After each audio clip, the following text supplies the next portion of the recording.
ಶ್ರೀ ಗುರುಭ್ಯೋ ನಮಃ ಹರಿ ಓಂ. ಎಲ್ಲರಿಗೂ ನಮಸ್ಕಾರ. ಪೂಜಾಯ ರಾಘವೇಂದ್ರಾಯ ಸತ್ಯಧರ್ಮರಥಾಯ ಚ ಭಜತಾಂ ಕಲ್ಪವೃಕ್ಷಾಯ ನಮತಾಂ ಕಾಮಧೇನುವೇ ನಮಃ. ನಮಸ್ಕಾರ ಸ್ನೇಹಿತರೆ.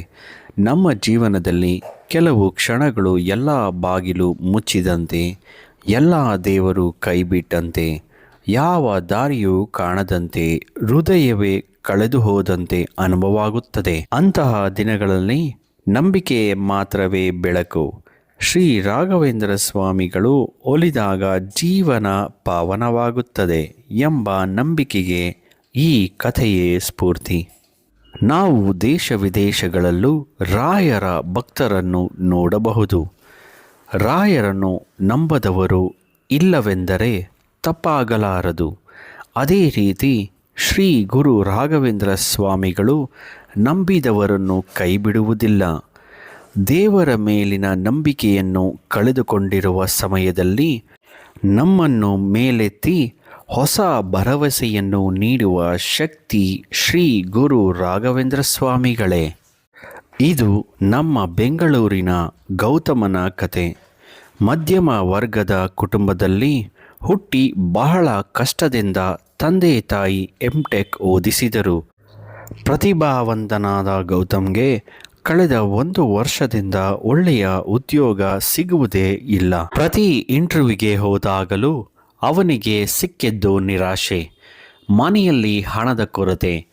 ಅವನು ಮಾಡಿದ ಪ್ರಯತ್ನಗಳೆಲ್ಲ ವ್ಯರ್ಥವಾಯಿತು.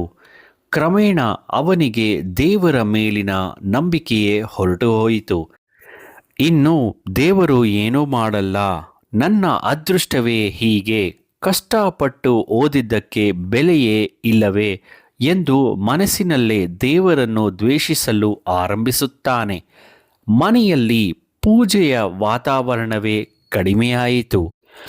ಒಂದು ದಿನ ಅವನ ಮನಸ್ಸಿನ ನೋವನ್ನು ನೋಡುತ್ತಿದ್ದ ಅವನ ತಾಯಿ, ಮಗನೇ, ನಿನ್ನ ನಿರಾಸೆ ನನಗೆ ಅರ್ಥವಾಗುತ್ತದೆ. ಆದರೆ ನೀನು ಜೀವನದ ಅಸ್ತಿತ್ವವಾದ ನಂಬಿಕೆಯನ್ನೇ ಮರೆತಿದ್ಯಾ. ನಿನ್ನ ಶಕ್ತಿಗೆ ಮೀರಿ ಪ್ರಯತ್ನ ಮಾಡಿದ್ಯಾ, ಆದರೂ ಫಲ ಸಿಕ್ಕಿಲ್ಲ ಎಂದರೆ ಅದು ನಿನ್ನ ತಪ್ಪಲ್ಲ. ನಿನ್ನನ್ನು ಮೀರಿದ ಶಕ್ತಿಯಲ್ಲಿ ನಂಬಿಕೆ ಇಡು. ಶ್ರೀ ಗುರುಗಳ ಆಶೀರ್ವಾದವಿದ್ದರೆ ಜೀವನದಲ್ಲಿ ಸಂಕಷ್ಟಗಳು ಕಡಿಮೆಯಾಗುತ್ತದೆ. ಕಲಿಯುಗದ ಕಾಮಧೇನು ಶ್ರೀ ಗುರು ರಾಘವೇಂದ್ರ ಸ್ವಾಮಿಗಳ ಪೂಜೆಯನ್ನು 7 ದಿನಗಳ ಕಾಲ ನಂಬಿಕೆಯಿಂದ ಮಾಡು ಎಂದು ಹೇಳುತ್ತಾರೆ. ಆಗ ಗೌತಮ್ ಹಿಂಜರಿಕೆಯಿಂದ ಒಪ್ಪಿಕೊಳ್ಳುತ್ತಾನೆ.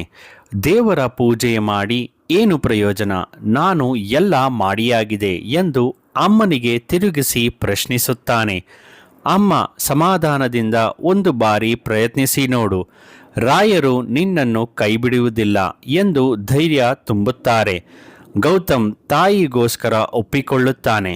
ಮೊದಲನೆಯ ದಿನ ಬೆಳಗ್ಗೆ ಎದ್ದು ಸ್ನಾನ ಮಾಡಿ ದೇವರ ಕೋಣೆಯಲ್ಲಿದ್ದ ರಾಘವೇಂದ್ರ ಸ್ವಾಮಿಯ ಫೋಟೋ ಮುಂದೆ ದೀಪ ಹಚ್ಚುತ್ತಾನೆ. ಆದರೆ ಅವನ ಕಣ್ಣಲ್ಲಿ ನಂಬಿಕೆ ಇರಲಿಲ್ಲ. ಅಮ್ಮನ ಮಾತಿಗೆ ಬೆಲೆ ಕೊಟ್ಟು ಇದೆಲ್ಲವನ್ನು ಮಾಡುತ್ತಿದ್ದ.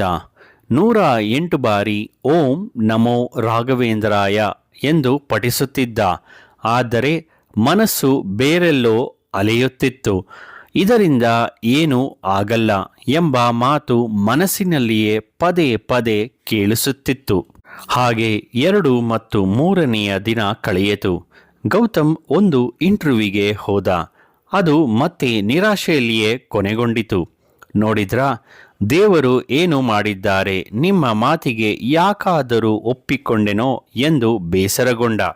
ಅದೇ ರಾತ್ರಿ ಅವನು ದೀಪ ಹಚ್ಚಲು ಕುಳಿತಾಗ ರಾಯರ ಚಿತ್ರವನ್ನು ನೋಡಿದನು. ಅವರ ಮುಖದಲ್ಲಿದ್ದ ಶಾಂತಿಯನ್ನು ಕಂಡು ಅವನ ಕೋಪ ಕಡಿಮೆಯಾಯಿತು. ಸರಿ, ಇನ್ನೊಂದು 4 ದಿನ ಮಾಡಿ ಮುಗಿಸೋಣ ಅಂದುಕೊಂಡ. ಅವನು ಇನ್ನು ಫಲಿತಾಂಶದ ಬಗ್ಗೆ ಚಿಂತಿಸದೆ ದೇವರ ಪೂಜೆ ಮಾಡುವುದಕ್ಕೆ ಆರಂಭಿಸಿದನು. 5ನೆಯ ದಿನ ಎಂದಿನಂತೆ ರಾಯರ ಪೂಜೆ ಮುಗಿಸಿದ ಗೌತಮ್ಗೆ ಒಂದು ಕರೆ ಬರುತ್ತದೆ. ಹಿಂದಿನ ದಿನ ರಾತ್ರಿ ಒಂದು ಸಣ್ಣ ಕಂಪನಿಗೆ ರೆಸ್ಯೂಮ್ ಕಳಿಸಿದ. ಅದೇ ಕಂಪನಿಯಿಂದ ಕರೆ ಬಂದಿತು. ನಿಮ್ಮ ರೆಸ್ಯೂಮ್ ಸೆಲೆಕ್ಟ್ ಆಗಿದೆ. ನೀವು ಕೊನೆಯ ಸುತ್ತಿನ ಇಂಟರ್ವ್ಯೂಗಾಗಿ ನಾಳೆ ಆಫೀಸಿಗೆ ಬರಬೇಕೆಂದು ಫೋನಿನಲ್ಲೇ ಹೇಳುತ್ತಾರೆ. 6ನೆಯ ದಿನ ಬೆಳಗ್ಗೆ ಪೂಜೆ ಮಾಡುವಾಗ ರಾಯರ ಚಿತ್ರ ನೋಡಿ ಗೌತಮ್ಗೆ ಆಶ್ಚರ್ಯವಾಯಿತು. ಇದೇನು ಪವಾಡನ ಅಂದುಕೊಂಡ. ಈ ಘಟನೆ ಅವನ ಮನಸ್ಸಿನಲ್ಲಿಯೇ ನಂಬಿಕೆಯ ಬೀಜ ಬಿತ್ತಿತು. ಗೌತಮ್ ಎಷ್ಟೇ ದೇವರನ್ನು ತಿರಸ್ಕರಿಸಿದರೂ ರಾಯರು ಅವನ ಕೈಬಿಡಲಿಲ್ಲ. ರಾಯರು ನಿಜಕ್ಕೂ ಇದ್ದಾರೆ ಎಂದು ಅವನ ಮನಸ್ಸು ಸಣ್ಣದಾಗಿ ಒಪ್ಪಿಕೊಂಡಿತು. 7ನೆಯ ದಿನ ಗೌತಮ್ ಕೊನೆಯ ದಿನದಂದು ದೀಪ ಹಚ್ಚಿದಾಗ ಅವನ ಮನಸ್ಸು ನಿರಾಳವಾಗಿತ್ತು. ಅವನಲ್ಲಿ ಹೊಸ ನಂಬಿಕೆ ಚಿಗುರಿತು. ಏನಾದರೂ ಆಗಲಿ, ರಾಯರು ನನ್ನೊಂದಿಗೆ ಇದ್ದಾರೆ ಎಂಬ ಭಾವನೆ ಬಿತ್ತು. ಹಾಗೆ ಇಂಟರ್ವ್ಯೂಗೆ ಹೋಗಿ ಬಂದ. ಸಂಜೆ ಪೂಜೆ ಮುಗಿಸಿ ಬರುವಷ್ಟರಲ್ಲಿ ಅದೇ ಕಂಪನಿಯಿಂದ ಕಾಲ್ ಬರುತ್ತೆ. ಕಂಗ್ರ್ಯಾಚುಲೇಷನ್ಸ್ ಗೌತಮ್, ನಿಮಗೆ ನಮ್ಮ ಕಂಪನಿಯಲ್ಲಿ ಉದ್ಯೋಗ ಖಚಿತವಾಗಿದೆ ಎಂದರು. ಗೌತಮ್ ಕಣ್ಣುಗಳಲ್ಲಿ ಆನಂದದ ಕಂಬನಿ. ಕಣ್ಣೀರು ಕೇವಲ ಉದ್ಯೋಗ ಸಿಕ್ಕಿದ್ದಕ್ಕಲ್ಲ, ಕಳೆದು ಹೋಗಿದ್ದ ಅವನ ನಂಬಿಕೆ ಮತ್ತು ಮರಳಿದಕ್ಕೆ. ಗುರುಗಳೇ, ಎಲ್ಲವನ್ನೂ ನನ್ನ ಜೊತೆಯಲ್ಲಿದ್ದು ನಿಂತು ನಡೆಸಿದ್ದೀರಾ ಎಂದು ರಾಘವೇಂದ್ರ ಸ್ವಾಮಿಗಳ ಮುಂದೆ ಸಂತೋಷದಿಂದ ಕೈಮುಗಿಯುತ್ತಾನೆ. ಗೌತಮ್ನಂತೆ ನಿಮ್ಮ ಮನಸ್ಸಿನಲ್ಲಿಯೇ ನಂಬಿಕೆ ಕಳೆದುಕೊಂಡಿದ್ದೀರಾ? ರಾಯರು ನಿಮ್ಮನ್ನು ಕೈಬಿಡುವುದಿಲ್ಲ. ಭಕ್ತಿ ಕೇವಲ ಫಲಕ್ಕಾಗಿ ಅಲ್ಲ, ಅದು ನಮ್ಮ ಆತ್ಮಕ್ಕೆ ಶಾಂತಿ, ವಿಶ್ವಾಸ ಮತ್ತು ನೆಮ್ಮದಿ ನೀಡುತ್ತದೆ. ನಿಮಗೂ ಉದ್ಯೋಗ ಅಥವಾ ಆರ್ಥಿಕ ಸಮಸ್ಯೆ ಇದ್ದರೆ ಯಾವುದಾದರೂ ಗುರುವಾರದಂದು ಸಂಕಲ್ಪ ಮಾಡಿಕೊಂಡು ಶುದ್ಧ ಮನಸ್ಸಿನಿಂದ 7 ದಿನಗಳ ಕಾಲ ರಾಯರಿಗೆ ಪೂಜೆ ಮಾಡಿ. ಬೆಳಗ್ಗೆ ಎದ್ದು ಸ್ನಾನ ಮಾಡಿ ಶುದ್ಧವಾದ ಬಟ್ಟೆಯನ್ನು ತೊಟ್ಟು ಶ್ರೀ ಗುರು ರಾಘವೇಂದ್ರ ಸ್ವಾಮಿಯ ಫೋಟೋ ಅಥವಾ ವಿಗ್ರಹದ ಮುಂದೆ ನಂಬಿಕೆಯಿಂದ ದೀಪ ಹಚ್ಚಿ ಪೂಜೆಯನ್ನು ಮಾಡಬೇಕು.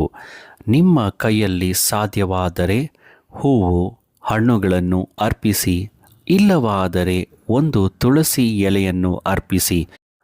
ನಿಮ್ಮ ಶಕ್ತಿಯ ಅನುಸಾರ ಪರಿಶುದ್ಧವಾದ ಮನಸ್ಸಿನಿಂದ ಪೂಜೆ ಸಲ್ಲಿಸಿ. ಸಂಜೆಯೂ ಸಹ ಸ್ನಾನ ಮಾಡಲು ಸಾಧ್ಯವಾದರೆ ಮಾಡಿ. ದೀಪವನ್ನು ಹಚ್ಚಿ ರಾಯರನ್ನು ಪ್ರಾರ್ಥಿಸಿ. 105 ಬಾರಿ ಓಂ ಶ್ರೀ ಗುರು ರಾಘವೇಂದ್ರಾಯ ನಮಃ ಎಂದು ಪಠಿಸಬೇಕು. ಈ ದಿನಗಳಲ್ಲಿ ಮಡಿಯಿಂದ ಇರಬೇಕು. ಮಾಂಸಾಹಾರವನ್ನು ಸ್ವೀಕರಿಸಬಾರದು. ಸುಳ್ಳು ಹೇಳುವುದು, ಕೆಟ್ಟ ಕೆಲಸ ಮಾಡುವುದನ್ನು ತಪ್ಪಿಸಬೇಕು. ರಾಯರು ನಮ್ಮ ಜೊತೆಯಲ್ಲೇ ಇದ್ದಾರೆ ಎಂಬ ನಂಬಿಕೆ ಇಟ್ಟು ಪೂಜೆಯನ್ನು ಮಾಡಬೇಕು. ಈ ವಿಡಿಯೋ ನೋಡಿದವರೆಲ್ಲ ಪ್ರತಿಯೊಬ್ಬರ ಜೀವನದಲ್ಲೂ ರಾಯರ ಬೆಳಕು ಮೂಡಿಸಲಿ. ಕಷ್ಟಗಳು ಕರಗಿ ಸಂತೋಷ, ನೆಮ್ಮದಿ ತುಂಬಿರಲಿ. ಹಾಗೆ ಎಲ್ಲರ ಇಷ್ಟಾರ್ಥಗಳು ಸಿದ್ಧಿಯಾಗಲಿ ಎಂದು ನಾನು ರಾಯರಲ್ಲಿ ಪ್ರಾರ್ಥಿಸುತ್ತೇನೆ. ಪೂಜ್ಯಾಯ ರಾಘವೇಂದ್ರಾಯ ಸತ್ಯಧರ್ಮರಥಾಯ ಚ ಭಜತಾಂ ಕಲ್ಪವೃಕ್ಷಾಯ ನಮತಾಂ ಕಾಮಧೇನುವೆ. ಓಂ ಶ್ರೀ ಗುರು ರಾಘವೇಂದ್ರಾಯ ನಮಃ. ಈ ವಿಡಿಯೋ ನಿಮ್ಮ ಕುಟುಂಬಸ್ಥರಿಗೆ ಹಾಗೂ ನಿಮ್ಮ ಸ್ನೇಹಿತರೊಂದಿಗೆ ಹಂಚಿಕೊಳ್ಳಿ. ಹಾಗೆ ವಿಡಿಯೋ ಲೈಕ್ ಮಾಡುವುದನ್ನು ಮರೆಯಬೇಡಿ. ನಮ್ಮ ಚಾನಲನ್ನು ಸಬ್ಸ್ಕ್ರೈಬ್ ಮಾಡಿಲ್ಲ ಅಂದರೆ ಈ ಕೂಡಲೇ ಸಬ್ಸ್ಕ್ರೈಬ್ ಮಾಡಿಕೊಳ್ಳಿ. ಎಲ್ಲರಿಗೂ ನಮಸ್ಕಾರ.